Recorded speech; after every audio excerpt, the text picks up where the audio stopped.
Right. So I'd request our panelists to switch on their camera. Uh, the panel that we have right now is on right to information and reporting in international conflict. We have with us first Professor Dr. Manoj Kumar Sinha. Sir, I would request you to switch on your camera. Sir, can you hear me? So kindly unmute and also switch on your camera. Yes. Yes. Yeah. Yes, sir.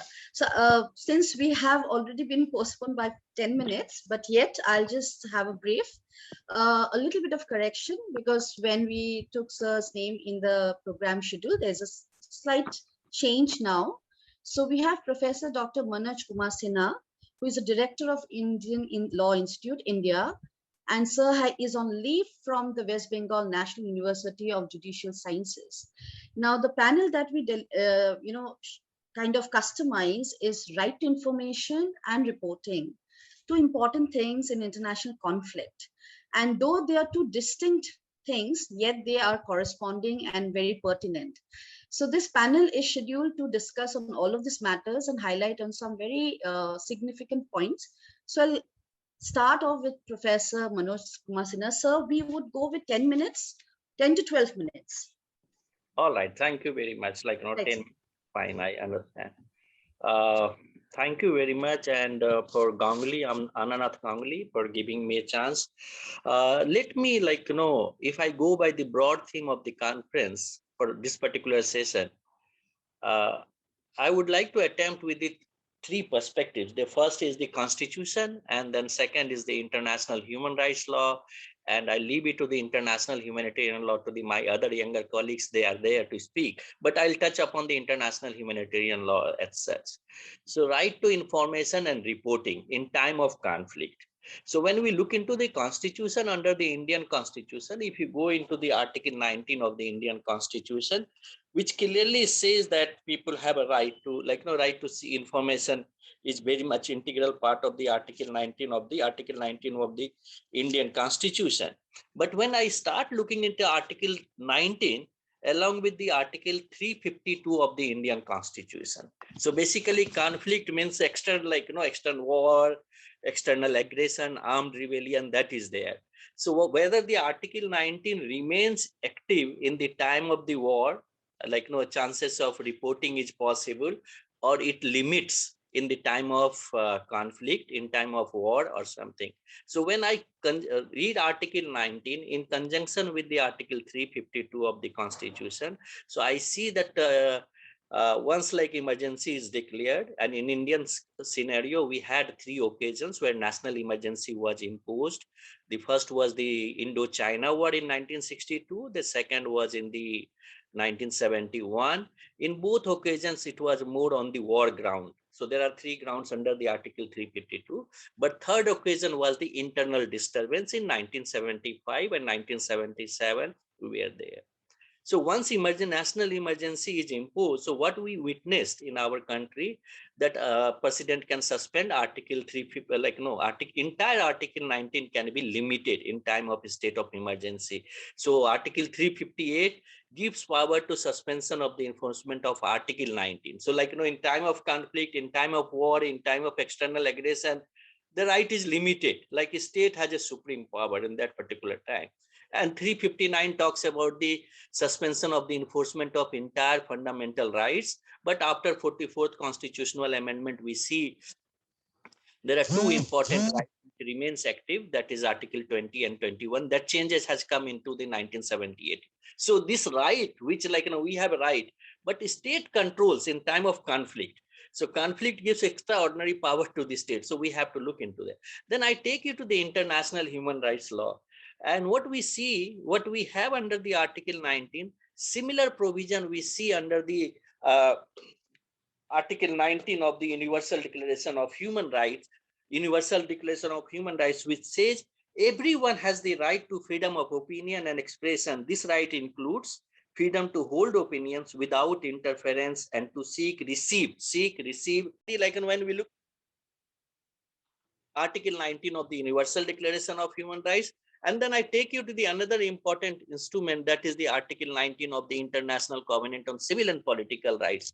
When we look into the article, so we see that there are three places: Article 19 of the Indian Constitution, Article 19 of the Universal Declaration of Human Rights, and Article 19 of the International Covenant on Civil and Political Rights. It speaks about the people have a right to seek, know, reporting, and in media right, basically freedom to seek and inform. So that right is available.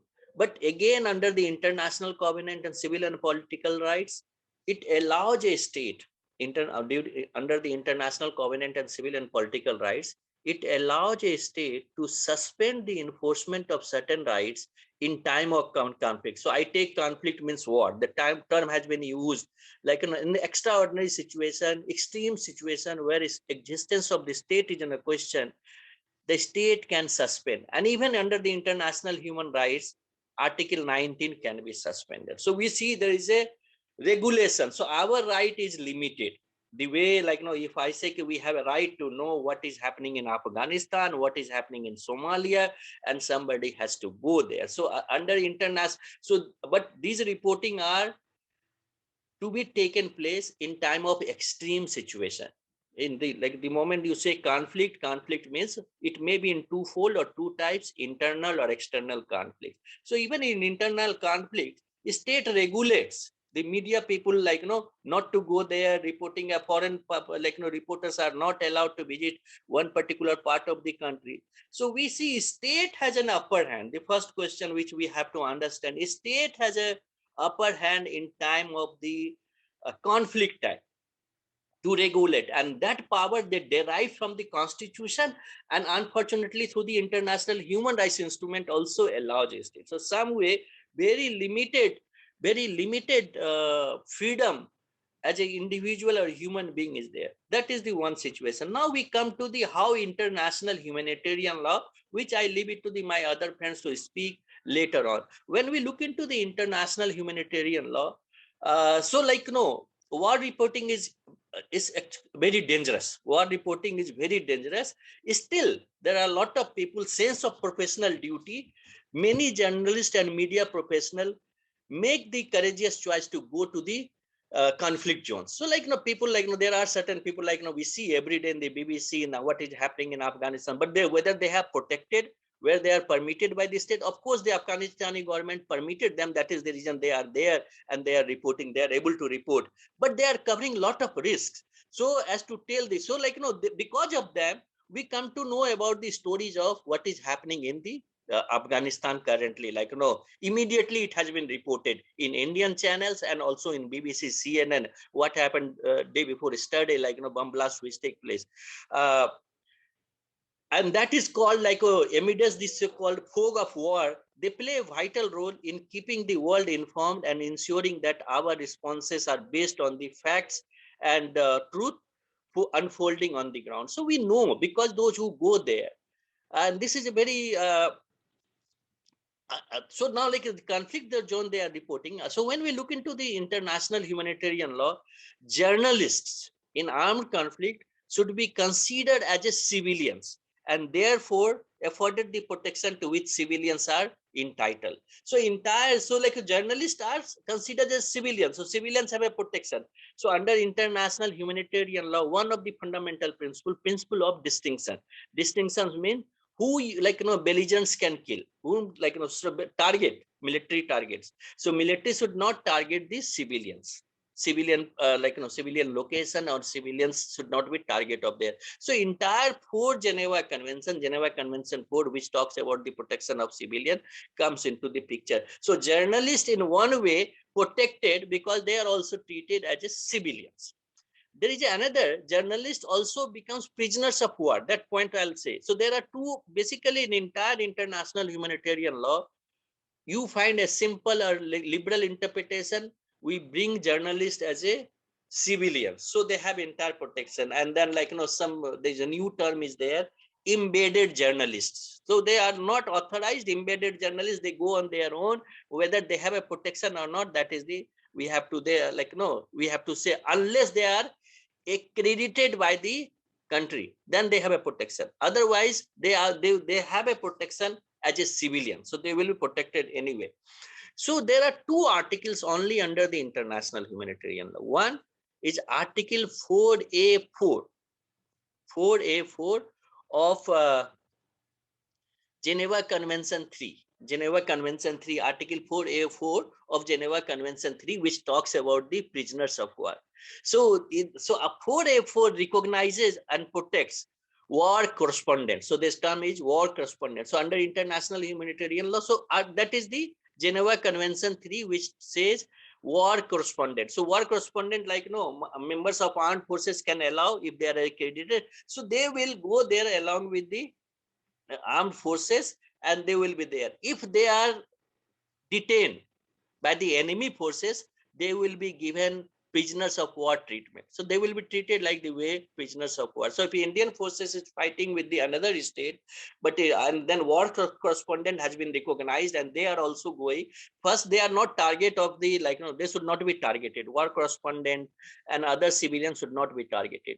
But so Indian journalists going along with the military forces, and then they move, and then they somehow captured by the enemy forces in there, because he has been notified, he has been identified as a war correspondent, he has a protection, and he should be treated the way prisoners of war has to be treated under the international humanitarian law.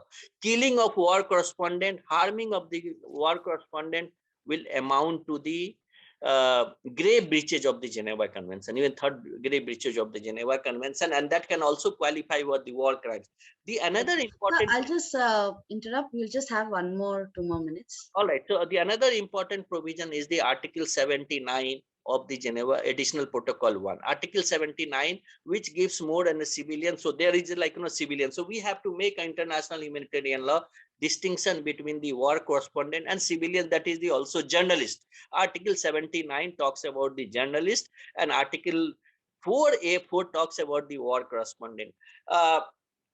So we see that there's a lot of if I just conclude by the distinction between war correspondent and journalist, as mentioned under the Article 4A and Article 79 of, both are recognized as civilians, but only war correspondents are entitled to prisoners of war status. War correspondents are finally authorized to accompany the armed forces.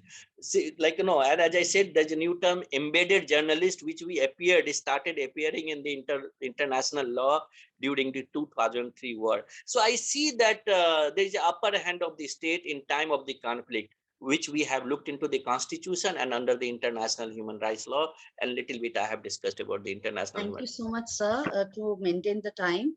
And we definitely would take questions and then take the answer. Sir is an authority in himself in international law. So it was very nice to hear you and some pointers that we got. So audience can keep posting the questions. In the meantime, let me invite our next speaker, Professor Dr. Youngmoo Koo.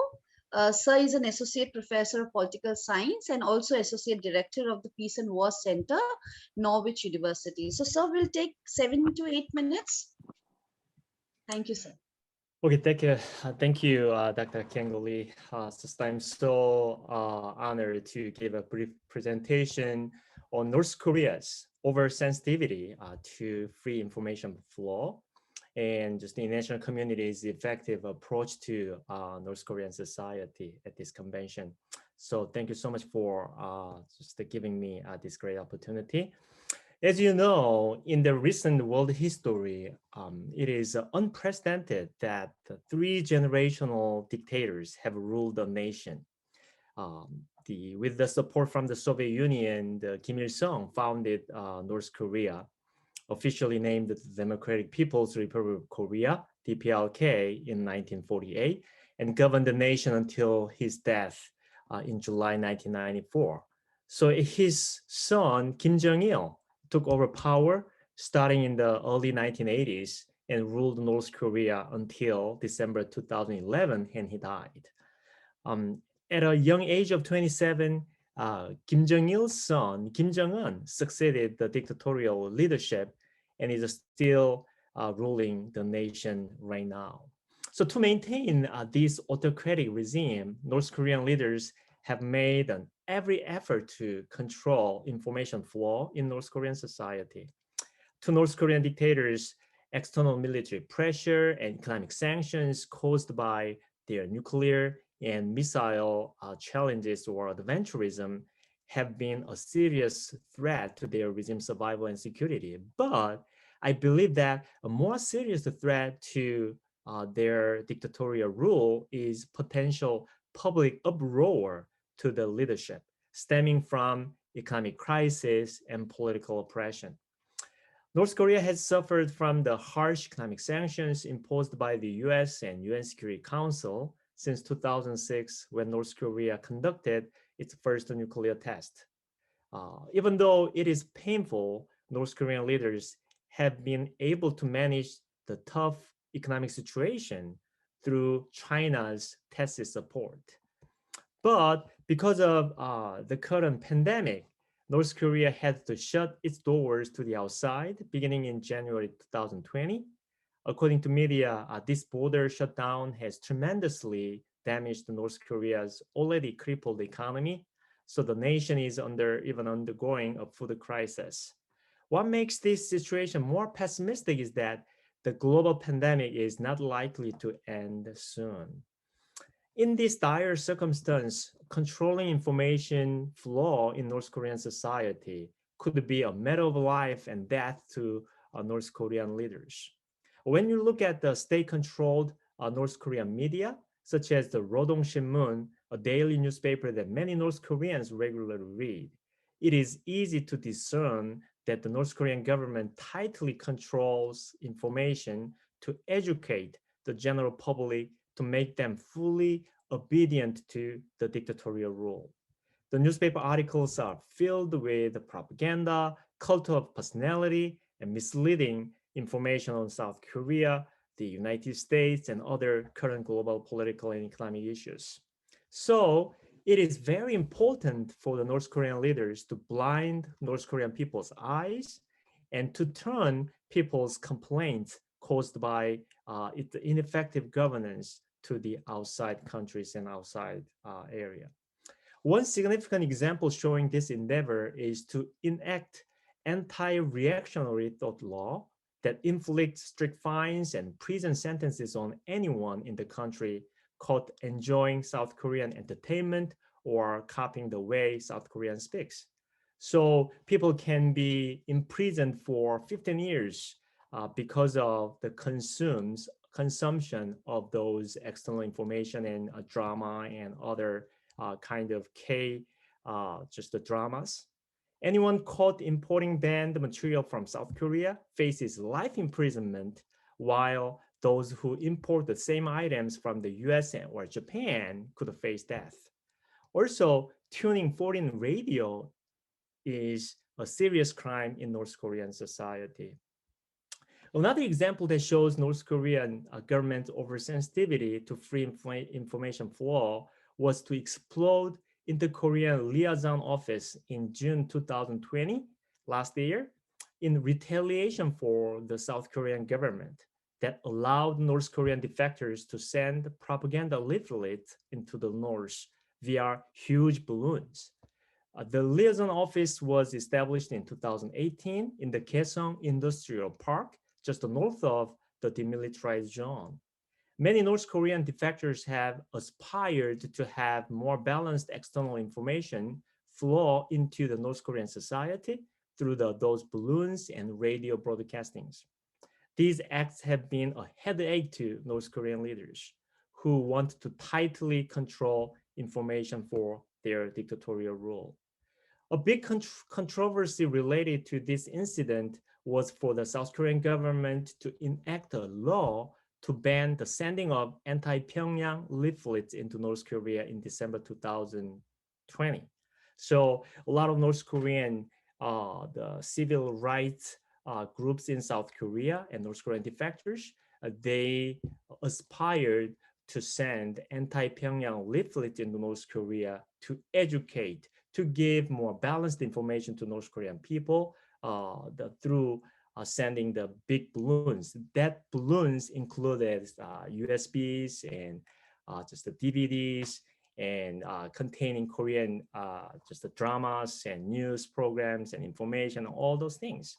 As you might know, the North Korean leaders and the North Korean government hated those kind of items dropping in North Korean territory because, I mean, they are so sensitive to external information flowing in North Korean society because that can just influence North Korean people's ideas and mindset so that they cannot fully follow North Korean leadership role. So I think that has been the significant kind of headache to North Korean people. But a lot of North Korean defectors, they have made every effort to send external information into North Korean society. So I think it's a really just the big and controversial topic. So because of that, interestingly, the South Korean government enacted a law to ban the sending of those anti-Pyongyang leaflets into North Korea. So according to the law, the South Korean people, any North Korean defectors who live in South Korea, they are banned from sending those leaflets in North Korea. If they violate the law, so they can be imprisoned for 3 years, or so they have to just pay the fines, which can be about $225,000 US and something like that. The huge kind of the fines. So Like, Professor, I'll just give you 60 more seconds.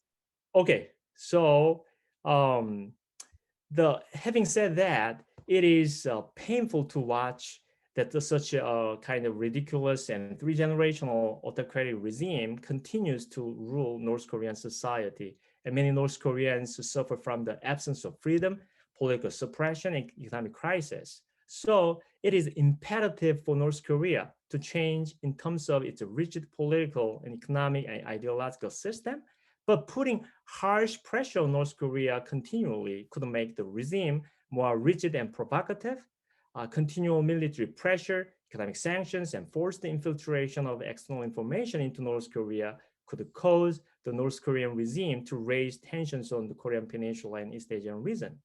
Although it is a remote possibility, the eruption of Second Korean War will bring about astronomical human and material cost. It is estimated that about 1 million people could perish on the first day of the war on the Korean Peninsula. Therefore, I believe that it would be better for the international community to engage North Korea diplomatically, economically, to induce positive changes, although it takes a long time. In this regard, it is necessary to make great efforts to resume nuclear negotiations between US and North Korea. There are a lot of things to talk about, but hopefully the Q&A session, just the weekend. We'll take in our, after all the discussants and panelists are done with the presentation, we'll definitely add on more points. Very interesting points that you've acquainted us with the scenario of North Korea and South Korea responses, and then also the information and information provocation, which actually happens in international conflict. So since Sir is a director of War, Peace Society, and Sir works on both war and peace. So we'll take some questions later after the presentation. So we go to our next presenter and panelists, and thank you, ma'am, for joining us. So let me give a brief introduction. So we have Professor Shashwati Goswami, who is the head of Department of Communication Research, Indian Institute of Mass Comm, IIMC, quite famous in India. So we're here, ma'am. It's on to you, ma'am. 7 to 8 minutes. No problem at all. You are making my life quite easy because now I don't have to really go to many things. Just coming from Professor Sinha's 2 issues of so many, international law to support the journalists who go into reporting, and because of them we get all the information. These laws, he mentioned many, but I will all these laws actually came up because of the issues that they had faced during reporting. Many issues like I'll go to that, but mainly UN Security Council passed a resolution in 2006, and that called for an end to impunity in the killing of journalists. And in 2012, major UN agencies agreed that a comprehensive action plan should be in place, which is called Comprehensive Action Plan for the Safety of the Journalists. But the point is this: these issues, even the Geneva Convention, of course, these are there. But at the end of the day, they are facing continuously. They are facing harassment. Because ultimately, when a person goes into the field as a journalist, nobody knows that person is a journalist. And with the citizen journalist becoming a huge component of communication now, it is becoming more difficult, because citizen journalist is on the other side of the story. So you are not carrying your iCard and showing everyone, see, I'm a journalist. So in that case, embedded journalism has become very much ingrained into the system. And in the case of embedded journalism, the issue of ethics come up, because when you are embedded on one side. So in war situation, the army carries you along with you. You might get the vantage view of what is happening out there reporting. If you remember, Barkha Dutt reporting Kargil war is an excellent example of Indian embedded journalism. You got the vantage views, you got everything, but you didn't get the other side of the story. So the entire concept of a journalist, objectivity of reporting is challenged, because you are getting only one side. I'm not saying you, but then the issues are that what will the journalist do? Would the journalist really go out there without any security? Should he or she do that? We have seen journalists right now, when Afghanistan issue happened, directly go into the field and reporting. BBC journalist was reporting directly from there with not adequate, so-called adequate precaution. She was, and in fact, I saw her run while people were chasing her and reporting. It is adrenaline drive is fine, but how? What? Are we worried? But we need them. We are hooked to 24/7 breaking news syndrome across the world. It's not only India. It's across the world. We need our breaking news. And in this situation, and there are, of course, we have to understand, reporters belongs to organizations. All reporters belong to organizations, which organizations, most of them, 99.99%, because I don't know about everyone, so I'm saying 99.99, are also making money out of that reporter. So there is a commercial point of view attached to it. In all these situations, the concept of ethics sometimes loses its sheen. People tend to forget that there is something called ethics. Now, see, when it comes to media ethics of reporting, it is same across.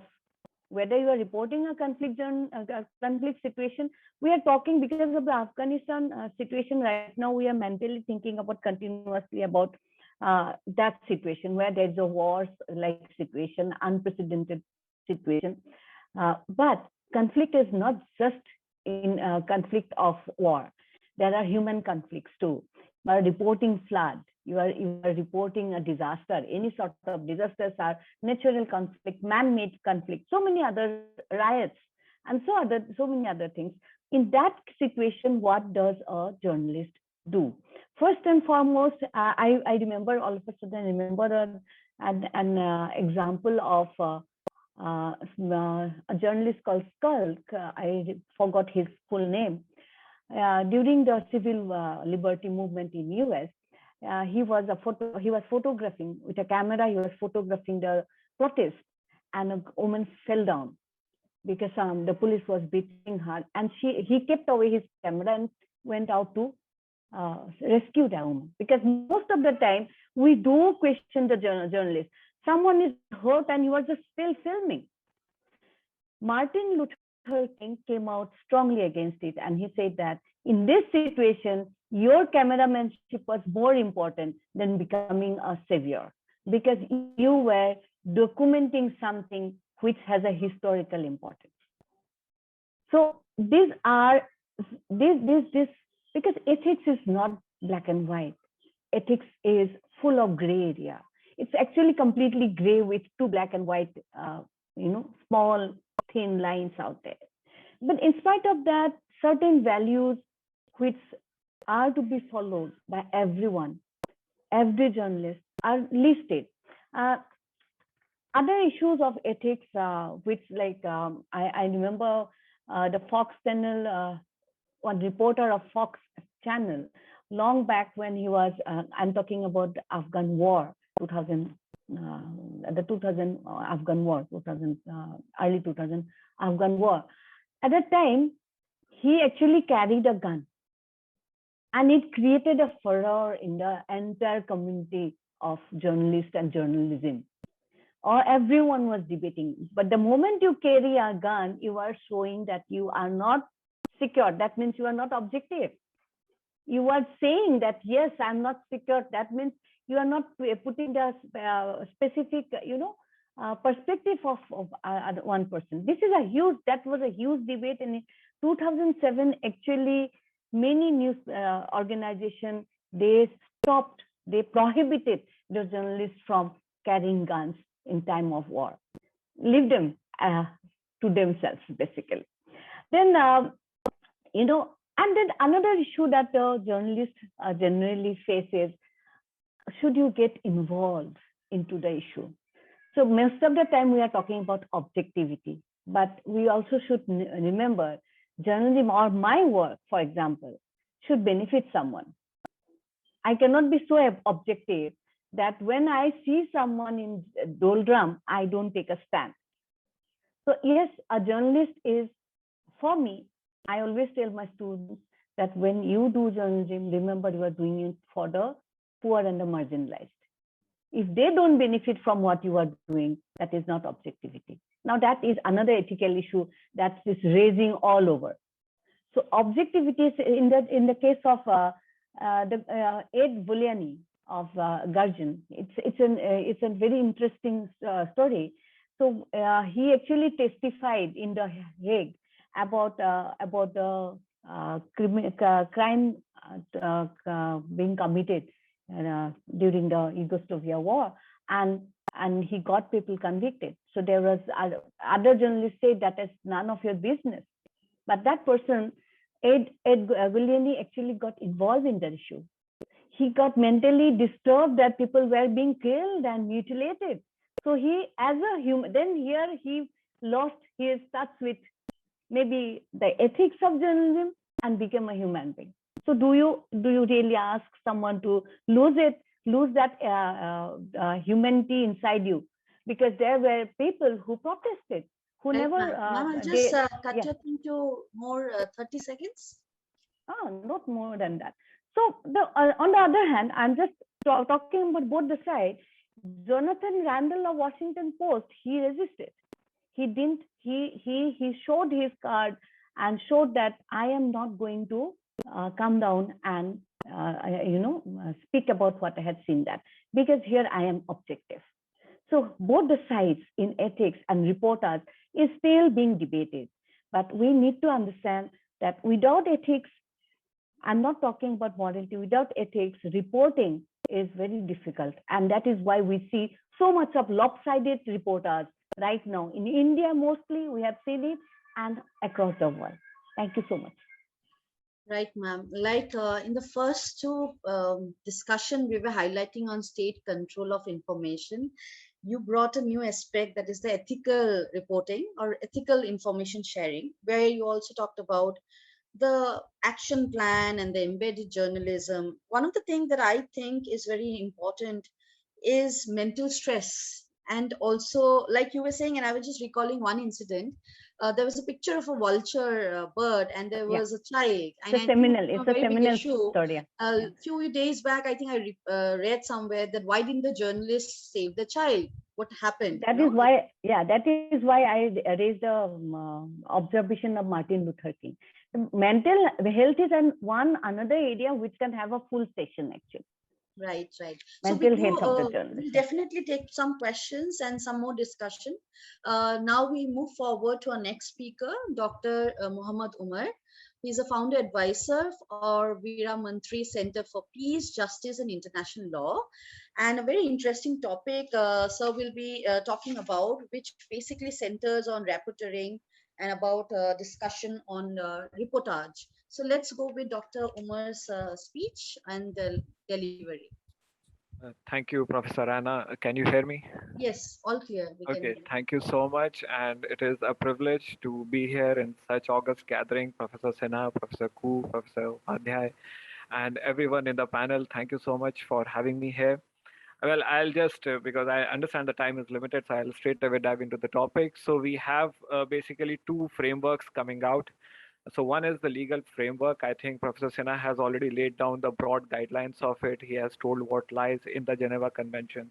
And more specifically, in Article 79 of the Protocol 1 of the Geneva Convention. So we have those provisions in place. Then Professor Goswami has already shared about the UNSC resolution, which I thought I would share. I would discuss it in a little bit of more detail, but then I think there is no need for that. Neither there is the time. So the legal framework, as far as international law is concerned, it is very clear, right? That the war correspondents, you call them war correspondents or you call them journalists, they have the civilian status. They ought to be protected by the parties involved in the conflict. So there is no second thought about it. And the point that is important, which we must understand, is that not just as journalists, but also as human beings, they are entitled to the protection of the human rights treaties, including which include the rights like right to life or freedom from torture or arbitrary arrest or detention, or right to an effective remedy. So all these rights are there available to the journalists by virtue of being humans, right?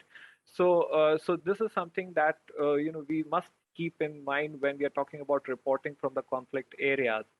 The state, as far as the state is concerned, it can only make the restrictive laws on three basic grounds. So one is that, and this is a three-part test mentioned in the Article 19 of ICCPR, as mentioned by Professor Sinha. So the test is that the law which puts the restriction must have must be clearly accessible to everyone. The other thing is that the restriction must be necessary and legitimate to protect the rights of the reputation of others or national security or public order, public health or morals. Then the whatever restriction the state is putting up, it must be least restrictive, right? So not, I mean, in the name of national security or reputation of others, when we think about criminal prosecutions of defamation and all those things. So the restrictions must be least restrictive and they must be proportionate means to achieve the purported aim. So this is what is the guideline available to the state. Uh, on the contrary, as far as the absolute powers of states are concerned, then it is almost a moral duty of the state to prohibit any information which is anywhere associated with child pornography, incitement to genocide, advocacy of national, racial, or religious hatred. So these things are something in which states must actively intervene. And as far as other areas are concerned, the state must be very passive and very cautious in putting the restrictions. So this is something that we should keep in mind. And also another thing which is important to understand here, that the rights of the journalist is not restricted to the armed conflict only. Even in the post-conflict societies, there are a lot of instances when biased reporting emerges, and that in itself becomes a reason for the cyclical conflict in that region. And that biased reporting is again a problem. So we have to maintain. There has to be a maintenance of balance, not just on the part of the state, but also on the part of the actors or people who are the direct subject matters, in this case, the journalists.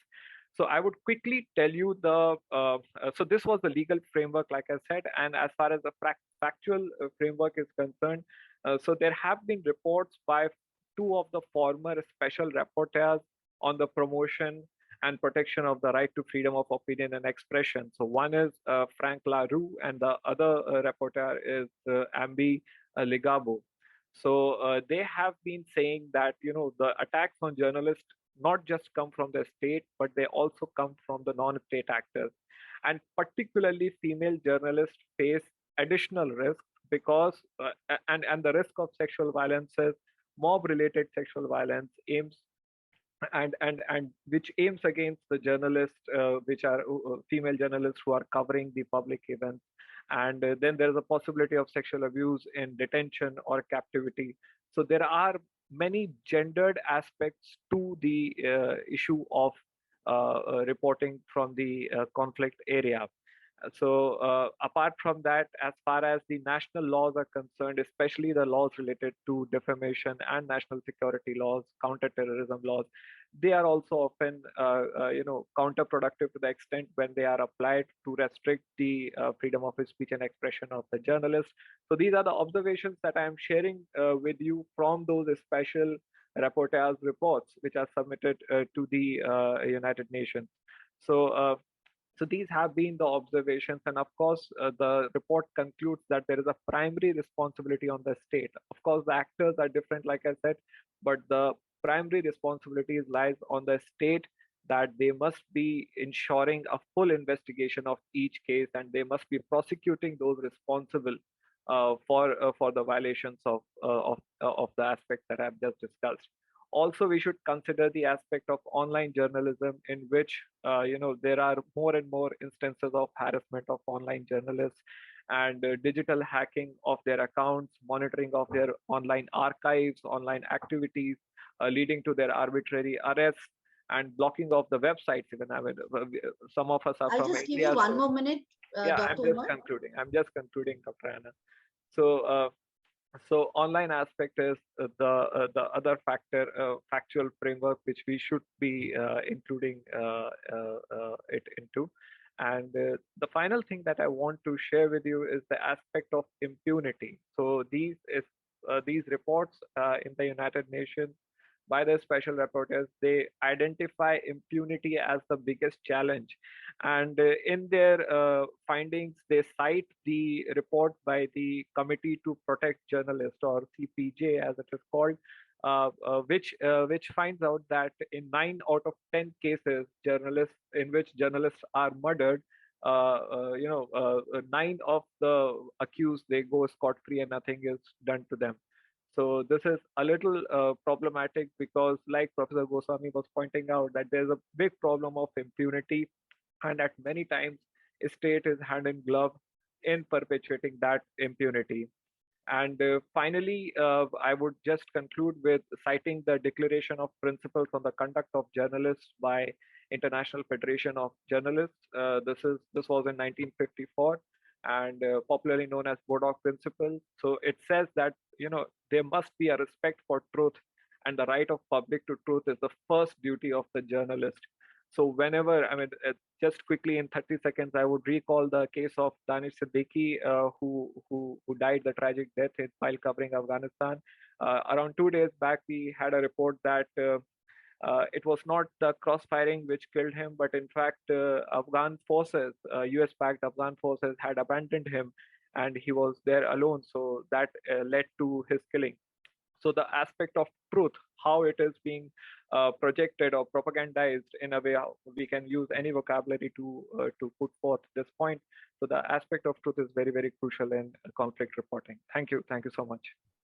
Thank you so much, Dr. Umar. I think some of the points that you raise and certain concern I have is also about the role of actors. We just don't see the state, but we see a lot of diplomats, countries, militants, and backers who basically are all in this information warfare. And the other things that you have talked about is, I think, is what we read is sensational news reporting in international conflict.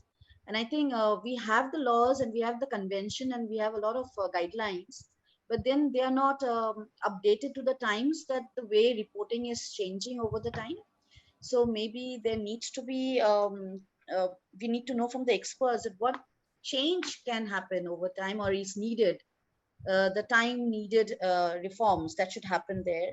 And also about the fact that you talked about reporter's role, and I like the title that you had given me earlier, Don't Shoot the Messenger, because international conflict has all been about the messenger's role, and though now we see messenger's role being very critical. So I think we'll come back with some questions. We'll take Dr. Nitish Upadhyay, And then we'll take one questions, and then we'll continue with our two presenters. So Dr. Nitish Upadhyay, a little brief about him.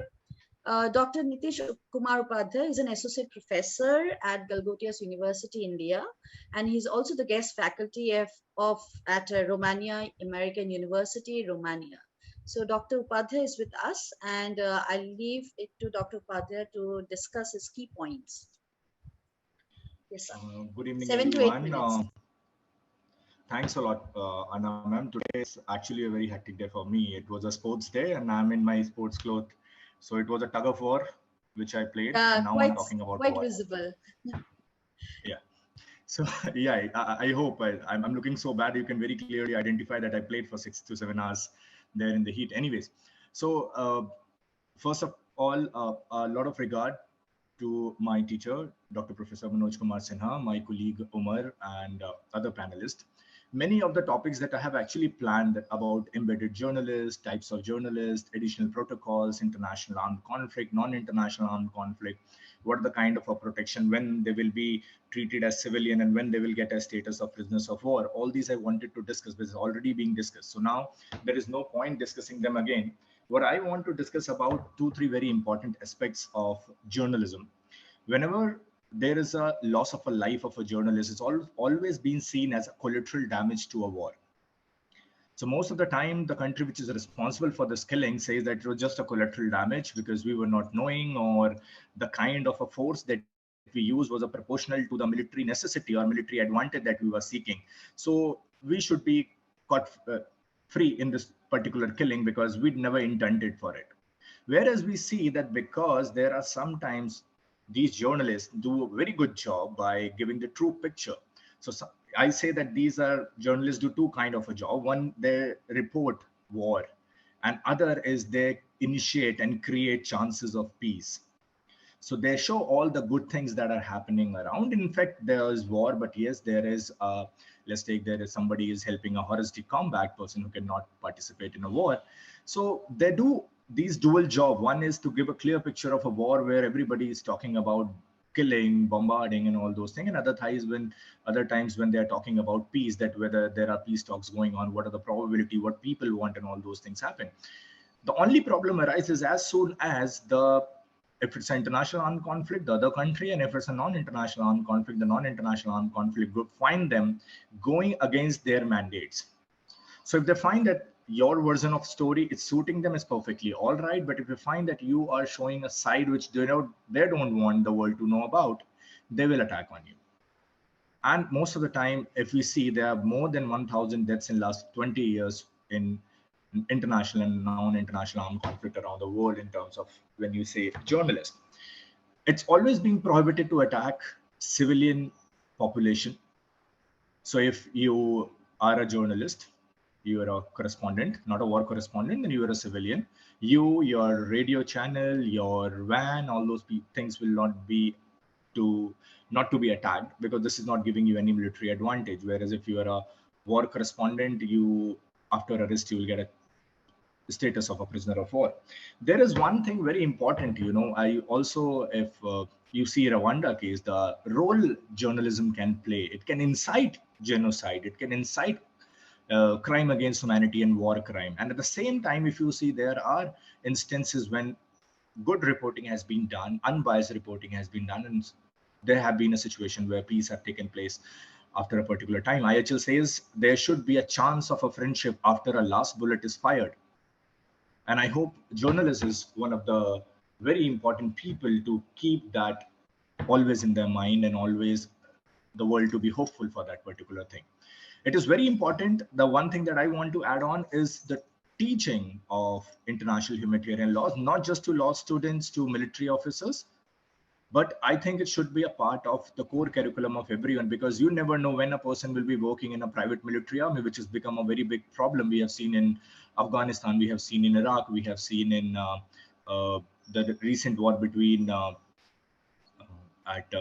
when Russia intercepted, there were people who were private militaries. So you need to teach international humanitarian law to everyone, and including journalists. They should know that when their act will be seen as a combatant activity, because as soon as their act will be seen as a combatant activity, they will lose the protection of the civilian in war, they will be the target of attack and they can be attacked. So it should be, IHL should be taught at all schools. Basically, if it could be a part of the basic IHL in terms of problems and solution, could be part of the curriculum of first years of all the colleges, it will be good.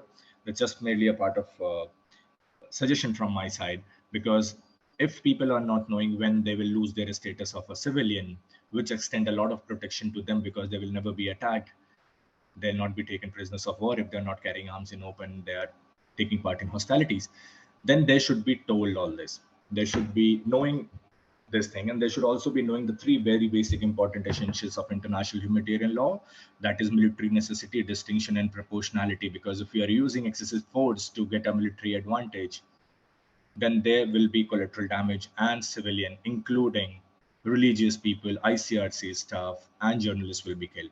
So a lot emphasis I'll place on teaching, learning, and research on IHL. Rest regarding, there have been deaths.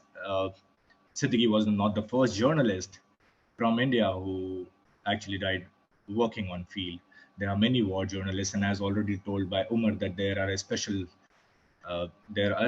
problem that women journalists face because of their gender. So we need to make everybody aware about this, and also that what could be the consequences if they are violating these international humanitarian law and the basic guaranteed basic protection guarantee to the civilians. So this is all from my end. Thank you very much for giving me this opportunity. And again, thanks to you, Anna ma'am, and Professor Manoj Kumar Sinha, because he also discussed almost everything that I wanted to discuss. Thank you very much, sir. Thank you so much, Dr. Upadhyay. I just think the pointers that I take from your discussion is collateral damage, which is also the point that I would say that which we have discussed with other panelists also, that journalists are seen as civilians. So should they be treated as civilians in the testing time and very hostile situation that most countries are today? So should we treat journalists as civilians, and rather, because they're war correspondents and they need more protection. So the protection and security of journalists has to be differently seen also as civilians, I guess so, with the kind of hostility increasing day by day with great power politics, which I think all the panelists can answer. And the second thing which you have raised is about the teaching perspective, because though international human rights and, is being taught, human rights is taught, but humanitarian is still a very, unaddressed area.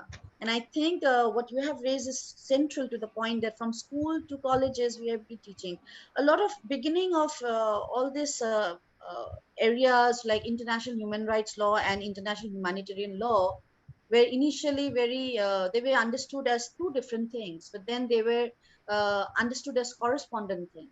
So that is what I would like the panelists later to explore and tell me about, that do we again in this 21st century understand humanitarian law or understand the way of information gathering and sharing in peace and in war differently?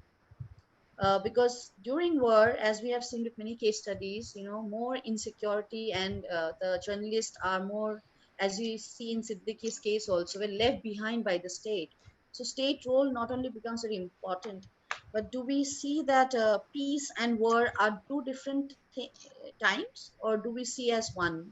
That is one of the things that we in international relations and international law have been deliberating again and again, because like ma'am Shashwati ma'am has also highlighted human security.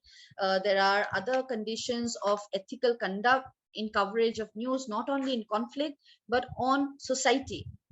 Anyways, I think we have a lot of questions on all this matter, but we will go to our next two presenters whom I'll give 8 minutes.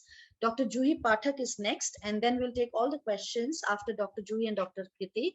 So a little bit of introduction. Dr. Juhi Pathak is an assistant professor at Shada University, and Dr. Juhi Pathak belongs to the School of Media, as I understand. And she has been writing, researching, and publishing in media. So role of social media in reference to Northeast ethnic violence of 2012 is her discussing paper or presentation. Good afternoon, everyone. It's indeed a privilege to be speaking in front of such a august gathering. My topic today, it will be a continuation of what Dr. Sinha has said, that there are two kinds of conflicts. internal and external. Mine would be an internal conflict discussion. And also what Dr. Koo had said on information provocation. So for me, in this paper, in this discussion, I would be talking about information provocation by social media or on social media. And also what Dr. Umar had said of the role of actors in promotion of truth while giving out coverage of certain conflicts in media. Dr. Ganguly, ma'am, if you allow, can I share my presentation, please? It's a very short one. Sure, you can go ahead. Yes, thank you. Okay, I'll not go into the details of it. I'll just quickly summarize. Ethnic violence is a form of violence that is penetrated across the ethnic lines. And when I say ethnic lines, it can be on religious lines as well. It can be on communal lines, on lines of communities. I hope we understand the difference between community and communal lines. Now, the term includes conflicts, riots, and other forms of violence between communities of different religious faiths or ethnic origins. Now, a quick and a brief outline of the Northeast ethnic violence of 2012. It was in July that the violence in the Indian state of Assam broke out with riots between the indigenous Boros and the Bengali-speaking Muslims. The first incident was reported to have taken place on 28th July 2012, and immediately July to August, we have almost over 80 deaths and around 400,000 people were taking shelters, in around almost 270 relief camps after being displaced from around 400 villages. Now, this is the truth, where there was an indigenous conflict, ethnic conflict between indigenous Boros and the Bengali-speaking Muslims. And this is the fact that around 80 people were dead. And these are the statistics. But now, where the role of social media comes in is that the narrative that was created across all social media platforms that Northeasterns would be thrown out of other states, Indian states as well. And this, the fake news circulation that had happened led to a mass exodus of people from Bangalore, Pune, and other Indian states. And that created a very strong resounding effect on the psyche of the Northeasterns, and what it led to further uncontrolled effect on the Northeast people. So the role of social media was such that many Facebook images, I did not have them to show.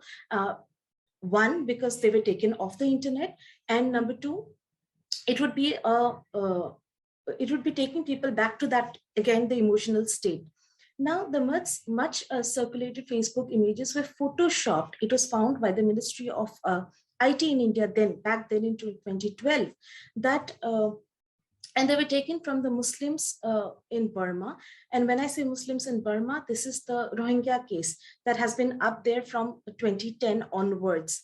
And also some Buddhist monks helping the earthquake victims in Tibet. This is a 2010 story. So all of these pictures were cropped, morphed, and photoshopped and circulated again during the 2012 Northeast violence. And it was the then Indian Minister Sushil Kumar Shinde who had taken steps to find out the origin of such fake stories, and it was led to some sources, some miscreants in Pakistan. Now, Pakistan has completely refuted the allegations, so we are not going into that. But what happened is that most of the steps that Indian government had taken at that time was not to directly talk to the owners of the social media platforms, but they had spoken to the IP protocol, the servers. They were contacting the servers to take down the fake news stories, but they were not directly contacting the owners of the social media platforms. And because of this, they could not stop. It was a very late response from the Indian government at the time. And that led to this mass exodus of people belonging to Northeast coming home or trying to come back home from Bangalore, Pune, Chennai, and Mumbai, among other states of India. Now, there was again, we have to put our focus on the preliminary report on the use of social media that was generated by the Indian government at that time to understand what happens and what goes into the psyche or the actors, as Dr. Umar had just mentioned. When we say the role of actors, what about the role of those actors who have some vested interest in mind? So even they would try to put forward their agenda and their motive into and play as actors in promotion of such kind of violence. Now, coming to now, why am I talking about a 2012 violence in 2021? Because what we see is that even today, this Myanmar conflict in 2016 was led mainly by the circulation of fake photos. So this is a photo that was taken from Bangladesh in 1971, which was shared in the Myanmar conflict in 2016. In the world scenario, we have many, in the 2019 is called as a year of ethnic conflicts around the world, where we see ethnic conflicts in Hong Kong, Algeria, South Sudan. We see a lot of conflict in our US, and this kind of conflicts, the source has been given, and you can just visit the source and read more about such conflicts. And coming to our domestic front, again, the CAA protest of 2020, where a huge number of riots between our two communities had prevailed because of the social media, fake news on social media. Now, what the government did at that point in time, this is regarding the 2012 scenario, the government had blocked a host of internet sites. Nevertheless, the companies that have engaged in the government on the issue acknowledged that the material in question was causing harm and disrupting public order. Now, again, as I said, Dr. Juhi, I'll just give you another 60 seconds. Yes, I'm summarizing. Yes. Now, coming to the good governance, I will not go into the suggestions at a deeper level, but good governance steps as of now is that the Information Technology Intermediary Guidelines and Digital Media Ethics Code rules have been implemented by the Government of India. It's on 25th February 2021. What we need to know is that, and what most people are not aware of, is that the Section 66A of the IT Act, which was priorly imposed for spreading of hate speech, has now been redundant. It has been struck down. And because we are not aware of this repeal of the act, so most people, just a week back, I was reading that around 1,000 new court suits have been filed in the Supreme Court based on the Section 66A of the IT Act, which is now completely redundant. The Supreme Court has also sought response. Pathak, I just have to cut short. Yes. And then I'll just. It's done. It's okay. done. It's done. Just last word. Yes. And Supreme Court also has called for a media tribunal to be looking into such cases. And I think that's about it. Yes. Thank you. Thank you so much. Thank you so much. Since you have also raised the same issue of sensational news and information provocation, where you have highlighted the cases of Rohingya. And I think that's thing which is also there, which we have seen in Syrian war case.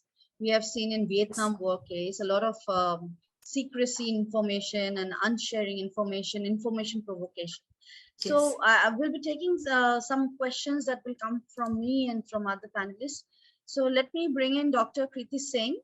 Dr. Kriti Singh is also an assistant professor at Shada University, and she also belongs to Department of Mass Communication. And Dr. Kriti will speak on evolution of Indian news media military relationship post-Kargil war, from management, interaction, engagement to convergence and collaboration, a substantive theory. So Dr. Kriti, can we have you 7 to 8 minutes? Sure, sure. Thank you so much, Chair. And thank you so much for all the panelists. I know my paper is last. I will be sharing a very short presentation with you. May I have permission to share? Yes, yes, go ahead, please. Is my screen visible to you? Yes. Okay. This is a paper. It's a part of a research study, which is qualitative in nature. And I'm going to present before you the findings of my research study, which I've done. Before I move forward, I'll just give you a small background. The paper is intent to track the Indian media-military relationship post-Kargil war. And the departure point for this research was the Kargil Review Committee report.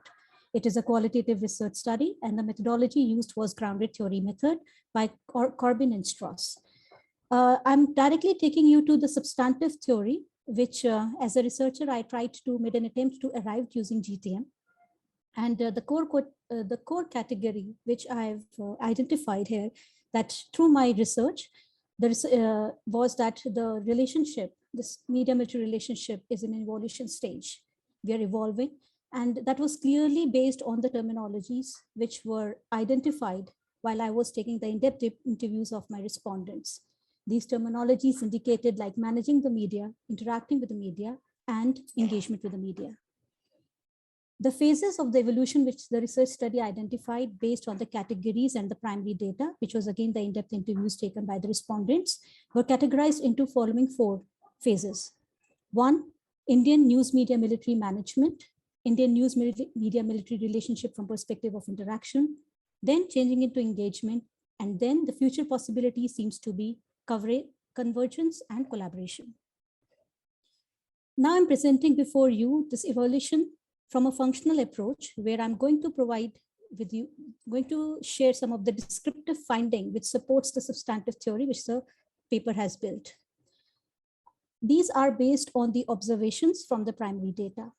When we talk about evolution, there's an evolution in terms of the approach between Indian media military relationship from conservative to a progressive approach towards each other. There's an evolution in terms of closed door to an open door mindset. There is also an evolution in media military organizational structure where they're trying to accommodate media more. There's also an evolution in understanding each other's need. There's also a growing role in military in terms of news authentication. There's also an evolution in terms of the quality of defense journalists. There's also an evolution in terms of engagement of ex-defense personnel in defense journalism. From the superficial to informed questions from media, there is an evolution. Moving forward, in terms of approach, the research study have identified that there is an evolution in terms of research reporting done by the media, information sharing and giving access to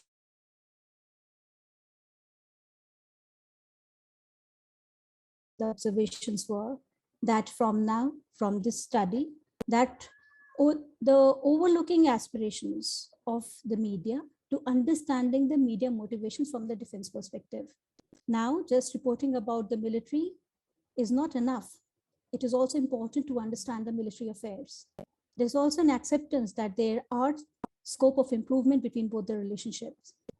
From choice-based interaction from the defense perspective, now there is an essential interaction with the media, from providing awareness to military personnel on interactions with the media.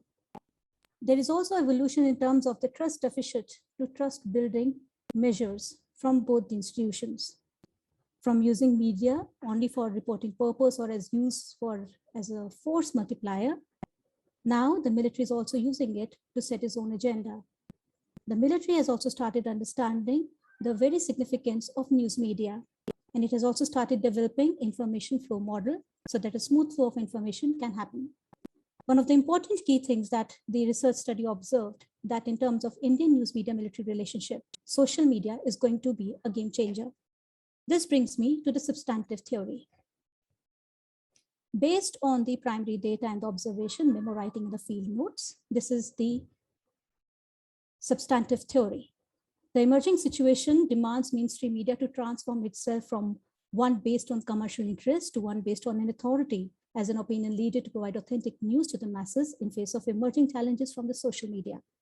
This may evolve the Indian media relationship to a new phase. The research study named it as a phase of episodic media military convergence and collaboration, especially to counter information warfare.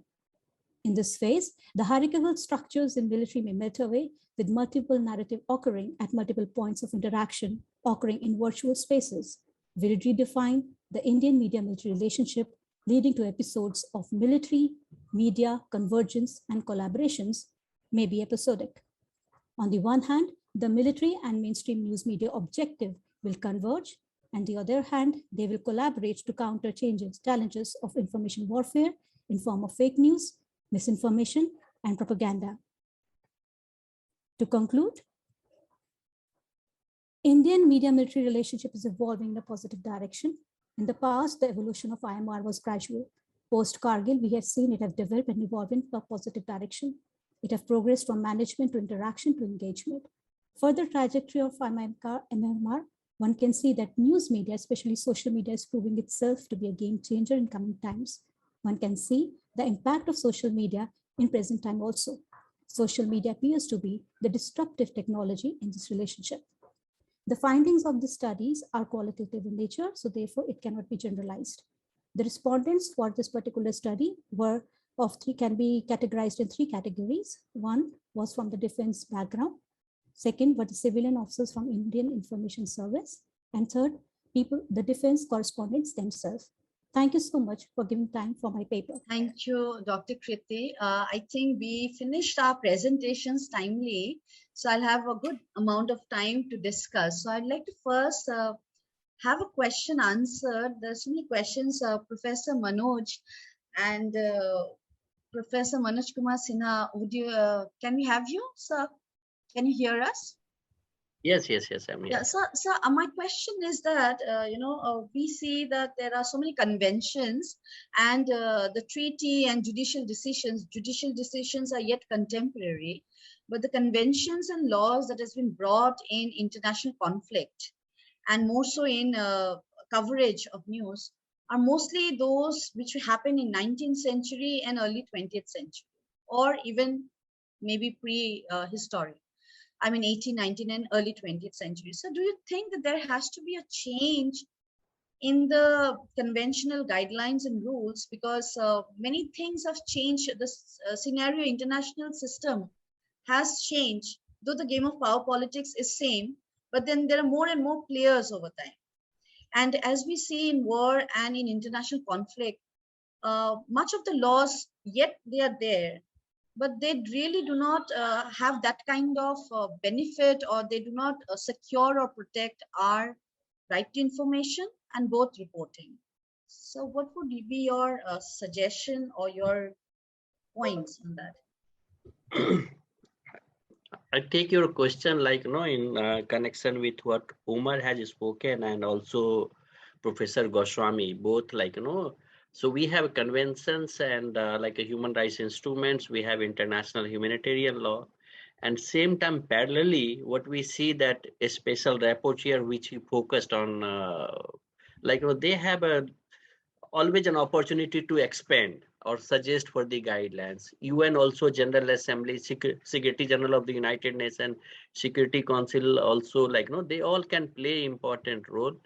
And so these institutions, I don't see any hope that there is a scope for some amendment in the human rights instrument, but I see there is a hope in the functioning, some responsibility can be taken by the Human Rights Council in general, or Office of the High Commissioner for Human Rights, and also in the General Assembly or Security Council can also work on that particular. So if they frame the guideline, there is a possibility the things which are not covered, the gap which are existing, can be addressed effectively. But just to conclude, the most important tip is states, each in sovereign states, they take note of the existing system. So primary focus, whatever you develop at the global level, but ultimately it comes to the state. If states become, if violation is taking place, it's largely because of state. If a state is not keen, then whatever you do domestically or internationally, that is the reason I brought the Article 352, 358, 359, whatever we speak, and we have seen during the 1975 and 77, Though we had 3 national emergency, we hardly discuss about the first and second, but we always remember what happened in the 1975 to 1977. So there is a scope, and I hope that the things are the way things are moving. Some changes will be there, but the issue remains how effectively or sincerely state takes note of the new guidelines, if at all it comes, regarding its implementation. Right, sir. I think you have raised this issue and concern rightly. We take another question that our organizer has posted, which has come in Facebook. What is the international legal framework applicable in armed conflicts? I know there are a lot of legal frameworks, so if you could touch upon. No, international, like, if my all students and colleagues also, they spoke about, so only international framework dealing with the armed conflict exclusively, that is the 4 Geneva Convention and its 3 protocol. So that is the law relates to the armed conflict. The moment we talk about which are the law which are applicable during the armed conflict, it takes us to the 4 Geneva Convention and 3 protocol, basically 2 important protocols. So the law related to armed conflict is 4 Geneva Convention, and some way Security Council or United Nations can also play important role. But law, when it comes to we have to focus only on the international humanitarian law, that is 4 Geneva Convention and 2 protocols. Thank you, sir. We'll go to our next question to Professor Youngmoo Ko. Sir, are you here with us? Yes. Sir, since you and many of our panelists has raised this question on state role, and you have brought in picture North Korea and South Korea, the kind of reactionary, media or reactionary information, or as we have seen in the conflicts between border countries also. So how do you think the role of state should change now? We say that yes, state, like even Manoj sir has raised this issue. The state is the one who will look at how the framework has to be developed in the current times. So what picture of a state should we see, and what kind of assertiveness on state's role in international conflict?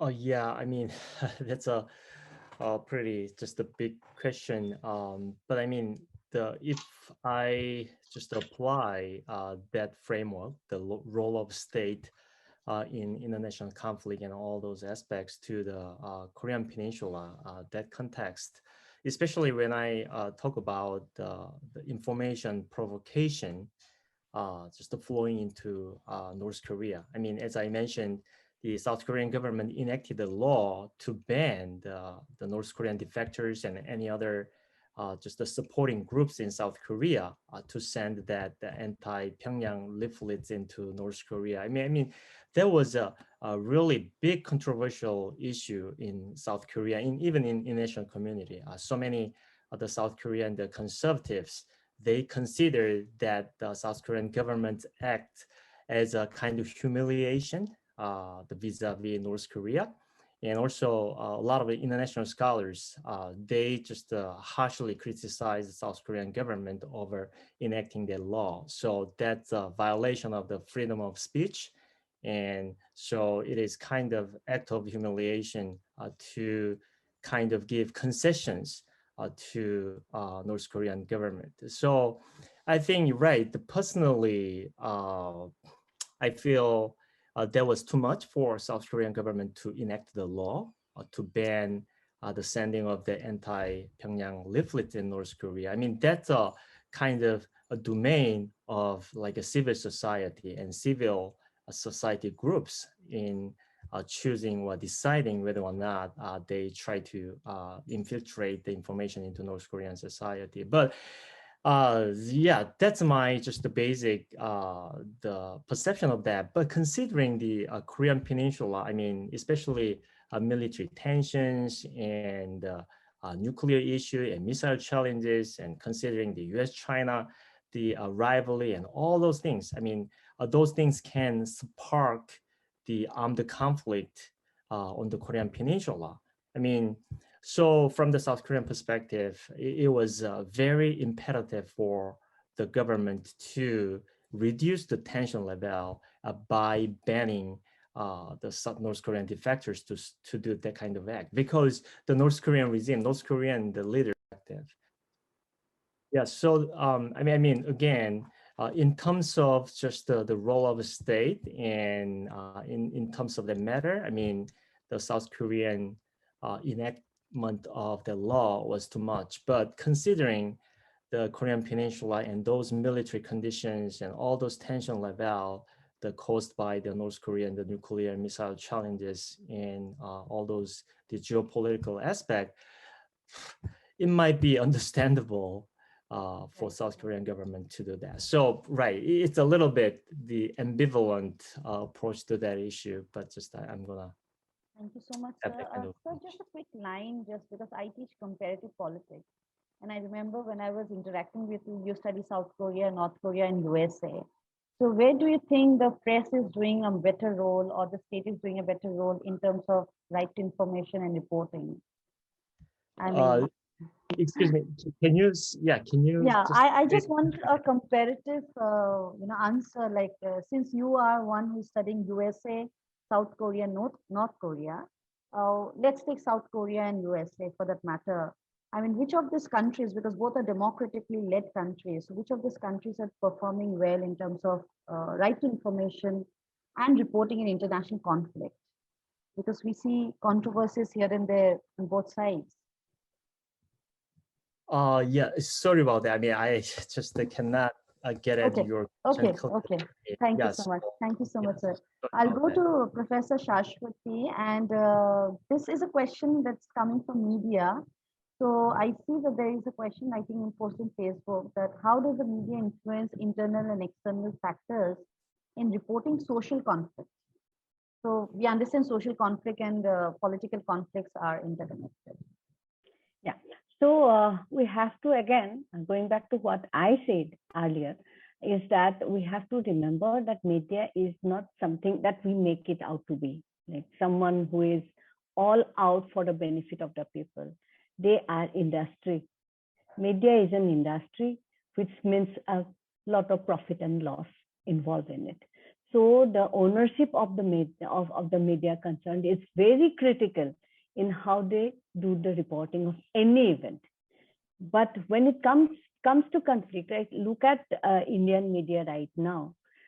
Many people are from India, so even for Professor Ko, what right now they are doing, the issue of Afghanistan is not really presented the way it should have been. They are not even talking about it. Mostly when they are talking, they are extracting one part of the story and then hammering on that, but not reporting. They are spreading fake news too. For example, they are saying that there is no, BBC is not reporting, CNN is not reporting, one particular channel had been shouting out loud, the most biggest shout out of this country, shout out loud saying that nobody is reporting, but everybody is reporting on fake. But when it comes to social conflict, which I believe will be more, let us think about it as internal, then the internal dynamics start playing. So the political economy is very important to understand before we think about media is as something which is not related to, like you said, political and social are connected. Similarly, political economy of a media is connected to how they look at an issue and how they. So a reporter who is here with me say, I am all pro people, or I'm pro government, or I'm pro industry. He is working for me. He will do what I am telling. And the next day it comes to you, he goes to your organization. That person will or she will report the way she has been asked to. The moment there is a difference of opinion, she is asked to leave. So in entire issue, media is also equally responsible for many flaring up of conflicts rather than actually diminishing it. That is how I look at it. Thanks, ma'am. Thank you so much.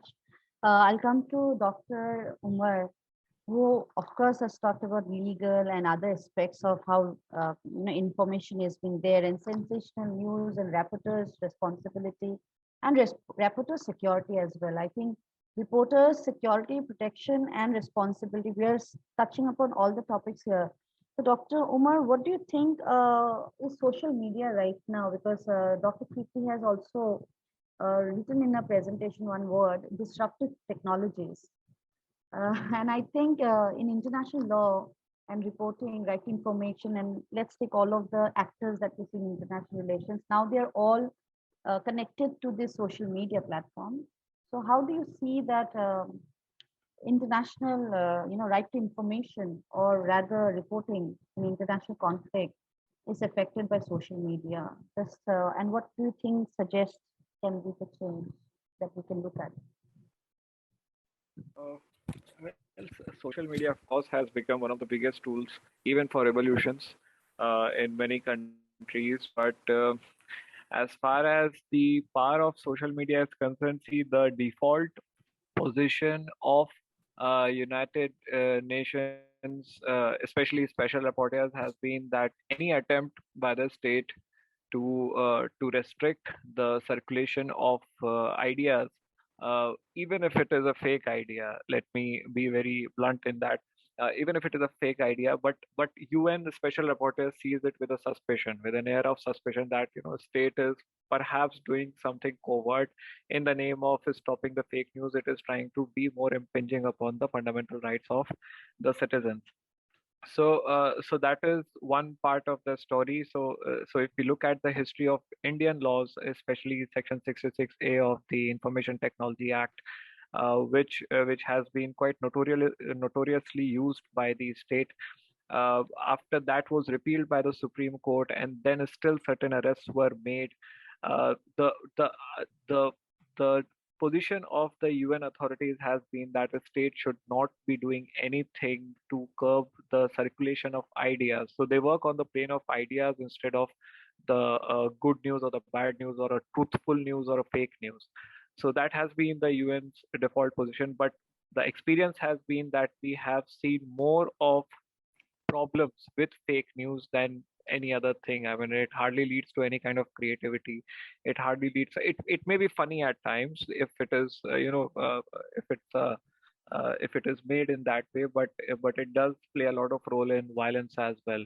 Muzaffarnagar riots in India, where it was later on found that much of those riots were orchestrated through the messages spread on WhatsApp, and it led to lots of loss of lives. So again, like I said, that we have the high ideals of free circulation of ideas, but then we have to come down to the effect of those ideas as well. And in that sense, we can give that space to state to to have some restrictions on that. Okay. So thank you so much, Dr. Nitish. One question, since you brought in the aspect of collateral damage, and we all understand multiple actors, agents in international relations, and multiple victims. Victims are also very different. There are women, there are children, there are now press reporters. So is there any kind of law, convention, protection, or any kind of program that is there to address collateral damage in international conflict? Dr. Nitish, if you're here. Sure, ma'am, I can hear you. Ma'am, as far as the laws go, there are everything being discussed, not in terms of collateral damage, but in terms of the proportionality that you will use to attain a military advantage. So whenever there is a military necessity and the kind of a force that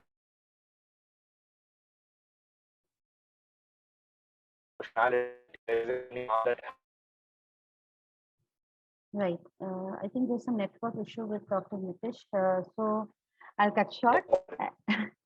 Yes. Yeah. So I'll cut short your thing because I think your voice is breaking. So I'll just go to Dr. Juhi and Dr. Kriti.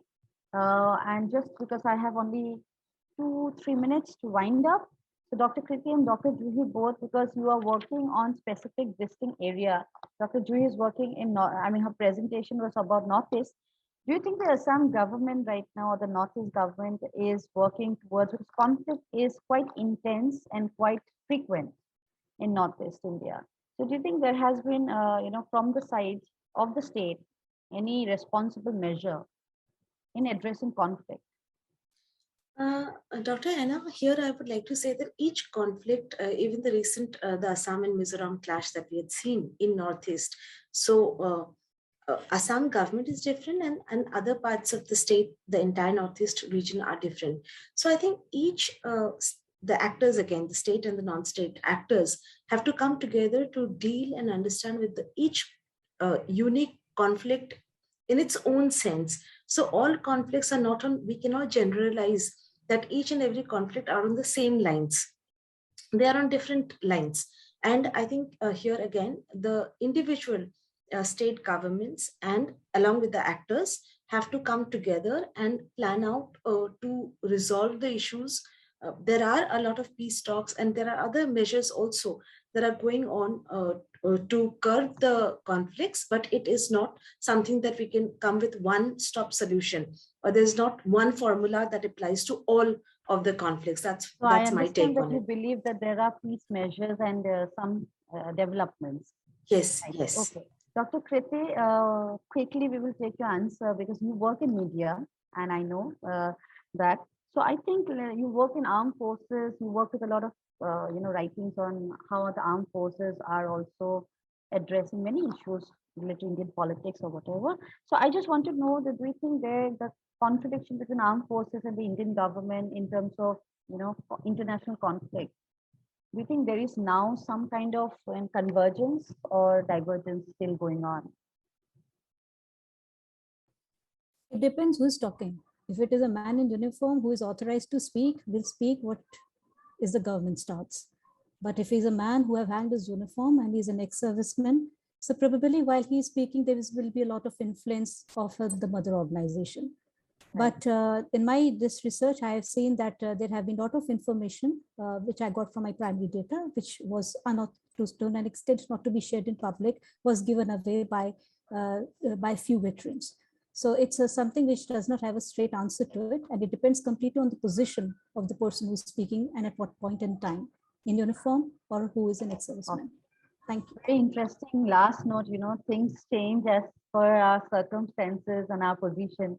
I think that is what international conflict is all about, where you're standing from and what you're talking. I think we had a great panelist. I want to thank first the organizer, Dr. Pramod Jaiswal, who is the research director of NICE Nepal. And we have been working together, and he has been intensively working with scholars and professors and think tanks and ambassadors and governments across the world. So very thank you to Dr. Pramod Jaiswal. He's managing everything at the back end, and to NICE Nepal, all the organizers and team. I thank in serial order to the Professor Manoj Kumar Sinha. Sir is an authority in legal understanding of law, in international law. So thank you so much, sir. Definitely some other time, for a longer period of time, we'll have the discussion at length. Then I'd like to thank Professor Yangmo-Fu. Sir is the first time I'm hearing sir, and very interesting. I would like to hear more in detail for an hour or so. So definitely we'll make sure of arranging something later. Professor Shashwati Goswami, also hearing for the first time, have read a lot, but then ma'am has really delved into a lot of journalism and ethical conduct, and that is where politics, law is all intervened.